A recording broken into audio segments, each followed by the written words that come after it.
Good evening, sir. I'm a lecturer by profession and also a research scholar in Islam and comparative studies. May I know your name, please? I'm Nilima.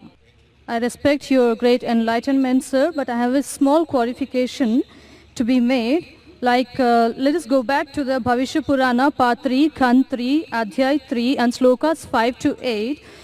Before going to this, I would just like to mention that maybe you already know, because every prophet who comes in the name of God will fulfill the prophecy which is made for him. So any prophet who fulfills 50% of that prophecy is not qualified to be a prophet. I mean, this is a simple logical thing.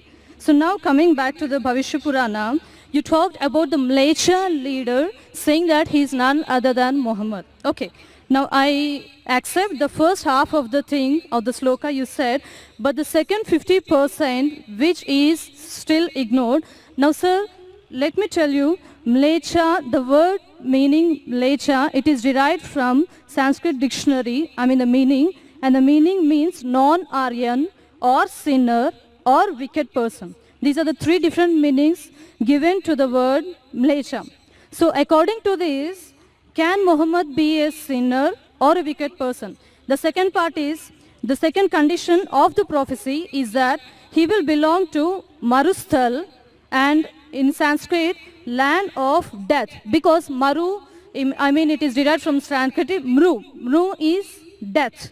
And definitely it does not quoting to the land of Arabia, because it is a barren land or it is a battlefield. And next, coming to the third point of it, this prophecy also mentions that Mleccha leader will take bath in Panchagavya and in river Ganges. And it is a common truth. We know that Ganges means Ganga river, and we all know that Ganga is not in Arabia, but it is in India. It is a universal fact. And coming to the taking bath in Panchagavya, the meaning of Panchagavya is 5 products of cow.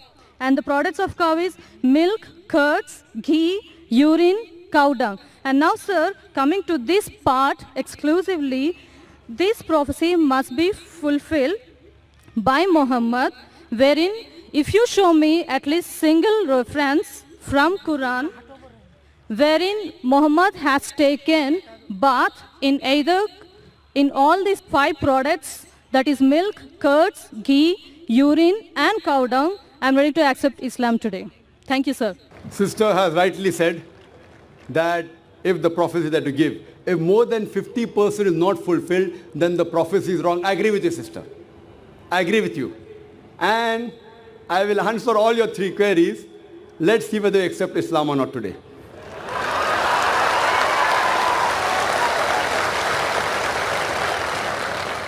That's a different thing, that you may not agree with the truth. I will speak to you. I agree with you. Mleccha, I agree with you, all your 3 definitions. Mleccha, one of the meaning is non-Aryan, meaning a foreigner. One of the meaning is sinner, one is a wicked person. That's the reason, like the Hindus, they call the Muslims as Mleccha. When they say that, they mean actually wicked and sinner. But the other meaning is also foreigner. As far as when I speak, when I quote from any scripture, while quoting and while taking the meaning, it's not necessary that if the word has got 4 meanings, then more than 2 meanings should be correct. No. Even if one is correct, the meaning is right. For example, the Quran says that don't have pig. Today, if you open the dictionary, one of the slang meanings for pig is a cop, means a policeman. So one meaning is pig, the other meaning is a policeman.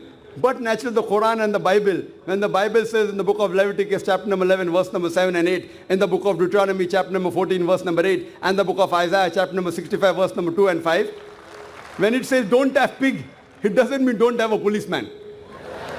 If you are a student of comparative religion, if there are 10 meanings, even if one is correct, you have to choose the right one. 2 may be correct, 3 may be correct, all 10 may be correct. But even if one is correct out of 10, it can fulfill the prophecy. So here I agree with you, sister. Mleccha does mean non-Aryan. To Indian, it will be a foreigner. And I said in my speech when I translated, a Mleccha means a foreigner. Now you want to go in the wrong way and say Mleccha means wicked here. That is a misunderstanding, sister. If you say the Bible says and the Quran says don't have a policeman, that means you're not a student of comparative religion, you are a novice. If any one of the meanings fulfill the prophecy, one more thing, if there's a doubt, there are 10 points I mentioned, all the others can't be refuted. Your second meaning, marustal. One of the marustal I do agree, mar means death, but the other meaning of marustal in Sanskrit is a sandy track. You go back to the dictionary today and open. In our Islamic Research Foundation, we have a Sanskrit dictionary also, sister. I am a student of comparative religion. I do agree, one is a place of death, the other is a sandy track.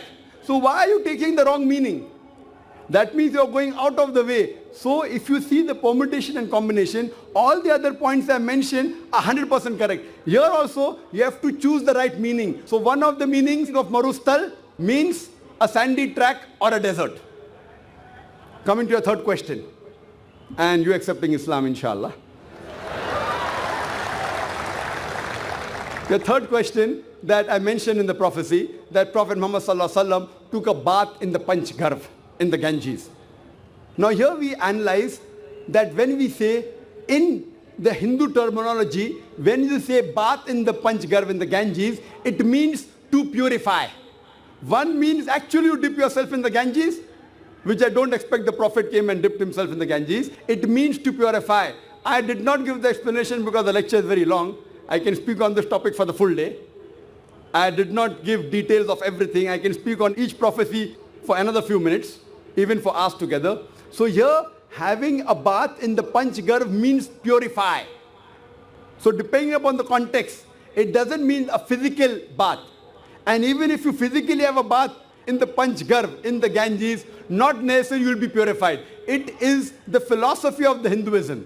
So here when the prophecy says that Prophet Muhammad, peace be upon him, had a bath in the Panch Garv, it doesn't mean he came here in the Ganges. It means that he was purified by Almighty God. And we believe that all the prophets of God, all, whether it be Moses, Jesus Christ, peace be upon them, and Prophet Muhammad sallallahu alaihi wasallam, all of them were masoom. They were innocent. They were pure. So all the prophets of God, of Almighty God, which he sent down, all of them we consider to be innocent, to be masoom, to be pure. So this answers the question, and I hope inshallah you'll accept Islam, sister.